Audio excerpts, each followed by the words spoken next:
Burung terucukan sangat hafal sekali dengan kotorannya. Nah, kotoran inilah yang bermanfaat buat burung terucukan ini supaya tidak mengalami stres. Caranya, kotorannya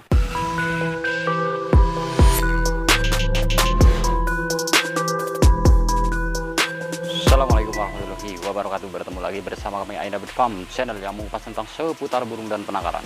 Tapi sebelum video kita lanjutkan, ada baiknya teman-teman yang baru gabung silahkan subscribe terlebih dahulu agar kami terus bisa memberikan motivasi dan tentunya masih bisa berbagi bersama kicau mania seluruh Nusantara.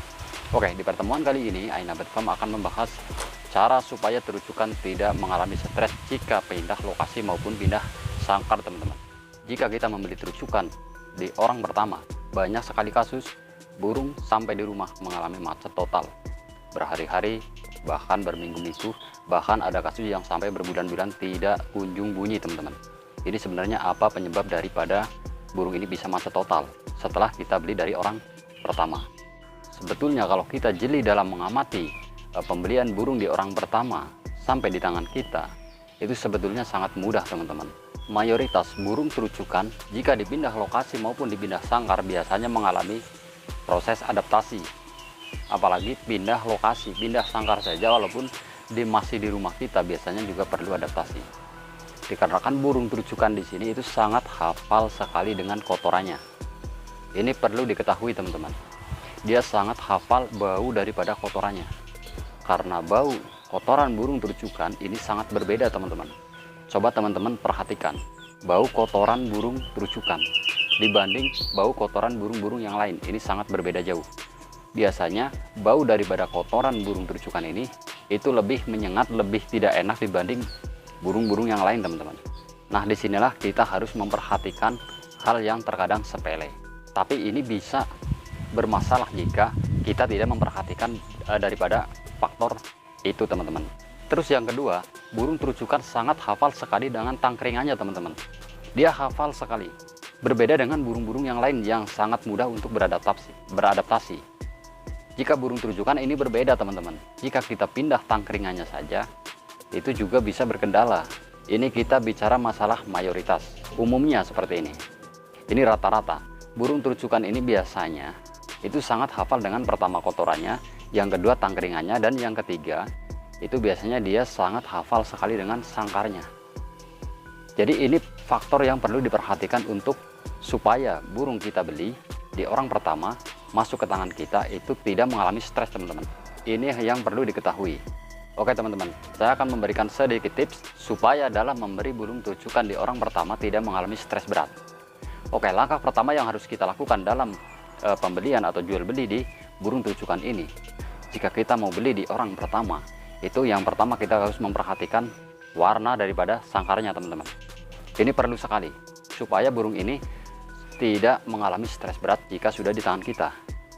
Itu yang pertama. Jika warnanya hitam, kita juga harus menyesuaikan warna hitam ini jika kita tidak membeli dengan sangkarnya. Seandainya kata kita membeli burungnya saja, sangkarnya sudah kita persiapkan di rumah. Nah, di sini tingkat daripada kejelian kita dalam membeli burung terucukan. Kita perhatikan sangkarnya. Jika sangkarnya warna hitam, di rumah kita juga harus menyesuaikan warna hitam, teman-teman. Jika sangkarnya di orang pertama itu berbentuk kapsul atau sangkar lovebird, nah kita juga di rumah harus mempersiapkan sangkar lovebird, teman-teman. Nah, ini yang pertama. Yang kedua, kita harus memperhatikan tangkringannya, teman-teman. Begini, teman-teman, jika tangkringan di orang pertama boleh kita bawa, itu harusnya kita bawa saja, teman-teman, supaya proses adaptasi itu tidak mengalami proses yang lumayan lama. Ini insya Allah kalau kita bawa dengan tangkringannya, itu biasanya proses daripada penyesuaian lingkungan biasanya itu lebih cepat dibanding kita ganti tangkringan, teman-teman. Sudah saya terangkan di kategori pertama tadi, karena burung terucukan itu sangat hafal sekali dengan tangkringannya, makanya kita dari orang pertama kita bawa tangkringannya supaya burung ini cepat adaptasi. Ini kita bicara soal pembelian burung tidak dengan sangkarnya, teman-teman. Sebisa mungkin kita beli burung dengan tangkringannya walaupun tidak dengan sangkarnya. Ini yang perlu kita ketahui. Terus untuk selanjutnya, ini sebenarnya agak jorok sedikit, teman-teman, tapi ini metode yang sangat ampuh. Silahkan dicoba saja, teman-teman. Ini agak sedikit jorok. kita bawa sedikit kotoran daripada burung terucukan ini setelah di tangan pertama. Jika kita mau beli burung terucukan di tangan pertama, kita pertama minta tangkringannya jika tidak dengan sangkarnya. Terus yang kedua, kita minta kotorannya sedikit saja teman-teman. Kita bawa pakai plastik. Nah, setelah kita sampai rumah, setelah memberi burung itu tidak dengan sangkarnya, yang pertama kita lakukan adalah menyesuaikan daripada sangkar daripada burung terucukan tersebut di orang pertama. Jika warna hitam, kita sesuaikan dengan warna hitam. Jika sangkarnya kapsul, kita juga harus punya sangkar kapsul. Jika sangkarnya kotak warna merah, kita juga harus punya sangkar kotak warna merah. Ini yang pertama.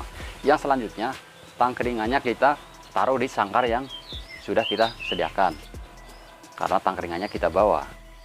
Nah, ini yang kedua. Dan yang ketiga, supaya burung ini cepat adaptasi, tadi di kategori yang di depan kita sudah memaparkan bahwa burung terucukan sangat hafal sekali dengan kotorannya. Nah, kotoran inilah yang bermanfaat buat burung terucukan ini supaya tidak mengalami stres.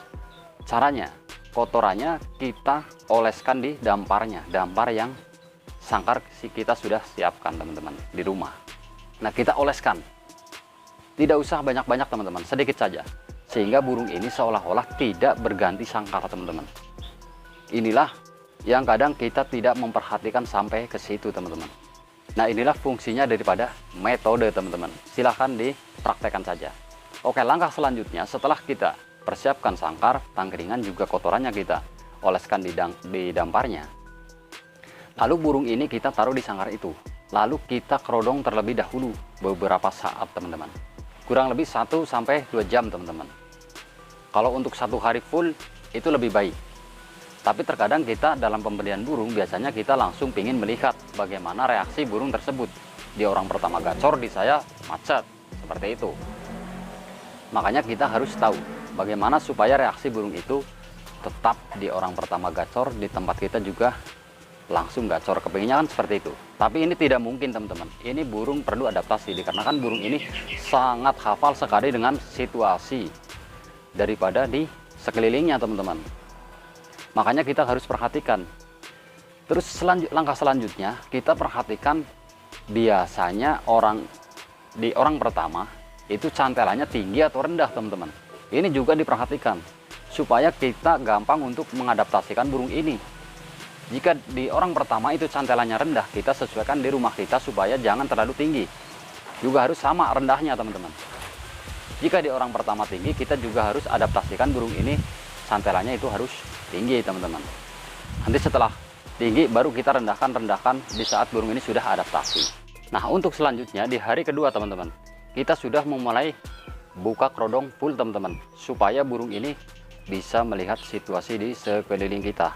Dengan catatan kita harus mendongkrak extra fooding lebih banyak dari biasanya. Kita dongkrak extra fooding jangkrik 5, ulet Hongkong 10 teman-teman, itu pagi.